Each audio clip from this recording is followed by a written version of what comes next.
સ્વાગત છે। વરોડ ટોલ નાકું નકલી હોવાના આક્ષેપ સાથે ટોલ બૂથ ખાતે ધરણા ઉપર બેઠેલા આદિવાસી એક્ટિવિસ્ટોની મુલાકાત લેતા દાહોદ જિલ્લાના રાજકીય નેતાઓ। વરોડ ટોલ નાકું અસલી કે નકલી તે યક્ષ પ્રશ્ન।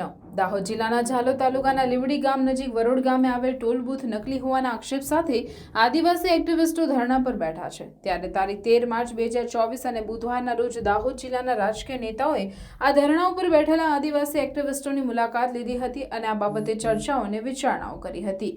ત્યારે તેઓએ ટોલ બૂથ ઉપર ઉપસ્થિત અધિકારીઓ સાથે પૂછપરછ કરતા ટોલ બૂથ અસલી હોવાના પુરાવા ટોલ નાકાના કર્મચારીઓ રજૂ કરી શક્યા નથી। ટોલ નાકા પર ઉપસ્થિત કર્મચારીએ જણાવ્યું હતું કે મેનેજર થોડી વારમાં આવશે ત્યારે તે પુરાવા આપશે અને વધુ માહિતી નેશનલ હાઈવે ઓથોરિટીના અધિકારી ટૂંક સમયમાં અહીં આવીને આપશે। ત્યારે હવે જોવાનું એ રહ્યું કે આદિવાસી એક્ટિવિસ્ટોના ધરણા ક્યાર સુધી ચાલશે અને આ વરોડ ટોલ નાકું અસલી છે કે નકલી તે ક્યારે ખબર પડશે તે જોવાનું રહ્યું। उसमें हमने मांग की है भीमे गांव वरोड़ के 2018 से जो बांधकाम है उसकी परमिशन और घर वेरा की जो वेरा बस है वेरा की पावती आप करनी, जमाबंदी जो आपकी हिंदी में जमाबंदी बोलते हैं, ठीक है। दूसरा ये टोल नाका गुजरात में राजस्थान नहीं गुजरात में है, राजस्थान में का नहीं और गुजरात का है।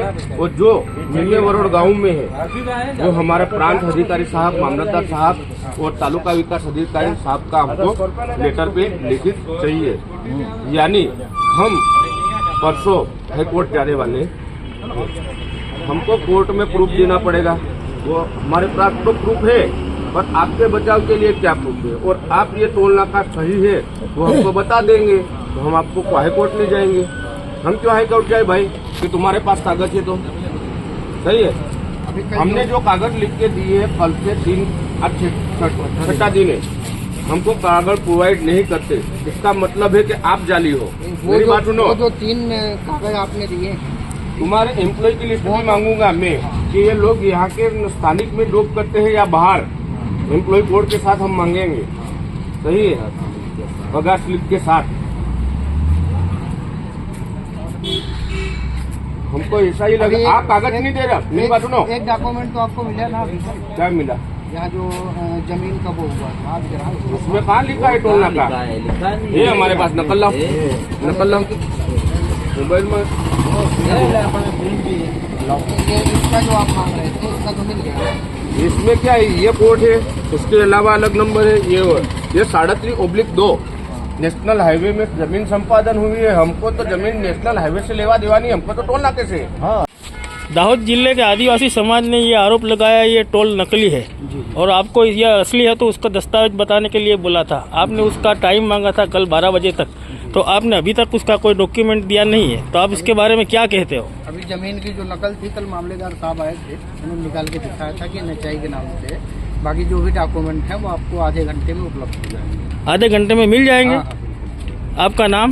मेरा नाम सूर्यकांत सिंह। और आपका यहाँ डेस्टिनेशन क्या है यहाँ पे? मैं तो IT में हूँ। IT में। तो मैनेजर कौन है यहाँ का? IT इंचार्ज हूँ। मैनेजर कौन? अभी चार्ज हमारे पास है, मैनेजर अभी 1 घंटे में वो भी आ जा रहा है। मैनेजर 1 घंटे में आएगा? हाँ। अभी तक आया नहीं मैनेजर कभी? नहीं, दाहोद पहुँचे हैं, दाहोद से आ रहे हैं। मतलब ये जब से धरना चालू है तब से एक बार भी नहीं आया? नहीं, उनके यहाँ शादी थी ना, शादी में गए हुए थे। आदिवासी नेता प्रवीणजी आ आंदोलन चलावी रह्या छे, धरणानो कार्यक्रम करी रह्या छे। आ जे टोल नाका पर अमे बेठा छे दाहोदથી ઝાલોદ સુધી જવા માટે 140 રૂપિયાનો ટોલ अधिकारी આવશે છે। અમારી ગરીબ જનતા છે એ આ ટોલ ભરી શકતી નથી અને આ ટોલ નાકો ખરેખર રાજસ્થાનનો છે, પાડી ગામનો છે। અહીંયા ઠોકી બેસાડી છે, અમારા દાહોદ જિલ્લાને લૂંટવા માટે અહીંયા ઠોકી બેસાડેલું છે, એનો અમારો સખત વિરોધ છે। આ ટોલ અમારો દાહોદ જિલ્લાને લાગવો ના જોઈએ। અમારી જનતા અભણ છે એટલે ટોલ ચૂકવ્યા કરતી હતી, પણ હવે આ કઈક કારણોસર જાગૃતતા આવી છે ને આ ટોલ નાકું બોગસ છે તો બંધ થવું જોઈએ અને જ્યાંનું છે રાજસ્થાનનું છે તો ત્યાં લઈ જવા માટે અમે વિનંતી કરીએ છીએ ભાજપ સરકારને, નહીં તો ભાજપ સરકારના તમામ નેતાઓનો પણ અહીંયા ઘેરાવો થશે। અહીંયા લીમડી ખાતે જે ટોલ નાકું બનાવ્યું છે તદ્દન બોગસ ટોલ નાકું બનાવેલું છે। એની અંદર જે લોકોને પૈસાની પરચી આલવામાં આવે છે એની અંદર સ્ટેટ ઓફ રાજસ્થાન લખેલું છે. એનાથી જ સાબિત થાય છે કે આ ખોટું છે. છેલ્લા એક અઠવાડિયાથી અહીંયા અમારા આદિવાસી સમાજના બધા નેતાઓ અને બધા વિરોધ પક્ષના બધા અહીંયા આવીને ધરણા પ્રદર્શન પર બેસે છે, પણ આજ સુધી આ લોકોએ કાગળ આપવામાં સક્ષમ રહ્યા છે. ત્રણેય પંચાયતમાં કોઈ બી જગ્યાએ આ ટોલ નાકું રજીસ્ટ્રેશન કરેલું નથી. અને આ ટોલ નાકાની સાથે સાથે જે સુવિધા રસ્તાની આપવાની તો સુવિધા રસ્તાઓની આજ સુધી આ લોકોએ આપી નથી. તૂટેલો એકદમ ખકડધજ રસ્તો છે. એની સાથે સાથે જે લોકો ટોલ ટેક્સ ભરી નહીં શકે એના માટે સર્વિસ રોડ હોવો જોઈએ, તો સર્વિસ રોડ બી અહીંયા વ્યવસ્થા કરેલી નથી. સર્વિસ રોડ બનાવેલો જ નથી. અહીંયા લાઇટોની વ્યવસ્થા નથી. અહીંયા ટોયલેટ બાથરૂમ જ્યારનું બન્યું છે આ ટોલ નાકું ત્યારનું ટોયલેટ બાથરૂમ બંધ હતું. હમણાં જ અમે ચાલુ કરાવ્યું તો બી અંદર કેટલી ગંદકી છે તમે જોઈ લો. એટલે ટોયલેટ બાથરૂમની પણ સુવિધા નથી. એટલે તદ્દન ખોટી રીતે અનુસૂચિત 5ની અંદર આ ટોલ આવું કોઈ ઉઘરાવી શકાય નહીં. આવું ટોલ નાખી શકાય નહીં. આવું ગેરબંધારણીય આ ટોલ નાકું અહીંયા નાખીને ખોટો ભ્રષ્ટાચાર, ખુલ્લેઆમ ભ્રષ્ટાચાર આ ભાજપની સરકારને રેલવે આપણે હાઈવે ઓથોરિટી કરી રહી છે. એમના મેનેજરને પૂછે છે તો પણ એ આજ આવું કાલ આવું, કાગળો આજ આપું કાલ આપું, અને પછી કે મને ખબર નથી, હું ચાર્જમાં નથી, પેલો ભાઈ ચાર્જમાં છે, આ જ ભાઈ ચાર્જમાં છે, એવા બહાના કરે છે. એક અઠવાડિયાથી અમે સબૂત માંગીએ છીએ. હર્ષદભાઈ, જ્યારે આ ટોલ નાકું બન્યું ત્યારે આપ ક્યાં હતા?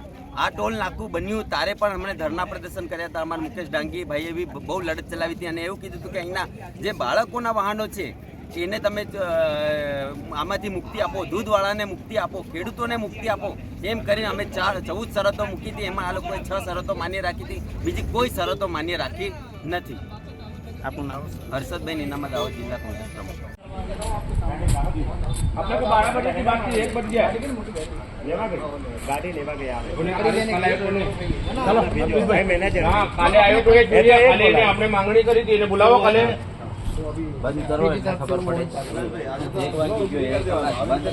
मेरी बात सुनो, कल बात तो हम मस्त लेकर रखो के बात तो फिलहाल सामने लोगों में मैंने जो कागज मांगे हैं वो इस भाई ने आपको दिए हैं।